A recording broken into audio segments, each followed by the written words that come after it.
चीज से बंदे को मोहब्बत होती है ना, उसका नाम ख्वाब में भी ले लिया जाए तो बंदा चौंक जाता है। आरिफ रूमी रहमतुल्लाह अलैह फरमाते हैं, एक शख्स बीमार हो गया था, कौमे में चला गया था। वो कई लोगों ने कोशिशें की पर वो शिफा नहीं होती थी। बाप उसका बहुत बड़ा आदमी था, मालदार था, तो उसने एक बड़े तबीब को बुलाया। उसने कहा इसका पता तो करो, मामला क्या, कैसे ठीक हो सकता है।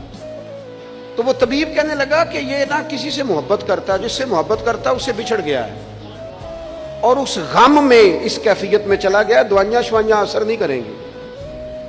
तो वो कहने लगा हमें तो पता भी कोई नहीं किससे इसका प्यार है, किस दोस्त की, किस महबूब की जुदाई में ये परेशान है, तो कैसे पता करें।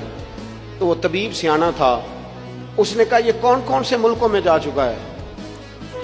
उसने मुल्कों के नाम लिए तो उस तबीब ने ना उसके कान में उन सारे मुल्कों का जिक्र किया। जब वो वाला मुल्क आया ना तो हल्का सा चौंका वो।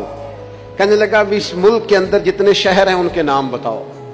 वो शहरों के नाम लिए तो जब वो वाला शहर आया ना तो वो जरा थोड़ा सा ना और चौंका। कुछ उसने अब हाथ पैर भी हिलाने शुरू किए। कहने लगा अब उस शहर के अंदर जितने मोहल्ले हैं ना उन मोहल्लों के नाम लो।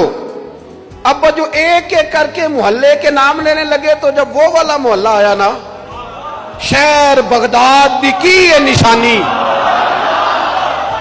उच्चियां लम्मियां चीरा, शहर बगदाद दे टुकड़े मंगसा ते करसा मीरा मीरा। आरिफ रूमी कहते हैं वो जब उस मोहल्ले का नाम आया ना तो वो पूरा चौंक गया। थोड़े से लोग होते थे, थोड़ी सी आबादी होती थी। उसने उसके बाप से कहा कोई तरीका इख्तियार कर, उस मोहल्ले में बसने वाले जितने लोग हैं ना उन लोगों की फहरिस्त मंगा। उस मुल्क से, उस मोहल्ले से उन लोगों की फहरिस्त आई। जब एक एक नाम बोले जाने लगे और जब नाम आया ना महबूब का, ना इल्मा विच फसा सानू तू यार दी गल सुना। और जब नाम आया ना उस महबूब का तो पहले उसके हाथ कांपे, फिर उसकी नजर फड़की, फिर उसकी आंखों में आंसू आए और फिर उसने आंखें खोल के हाथ थामा अपने बाप का और रो के कहने लगा बाबू आया है, वो यहां है, मुलाकात हो जाएगी। उसे समझ आ गई इसकी शिफा कहां है।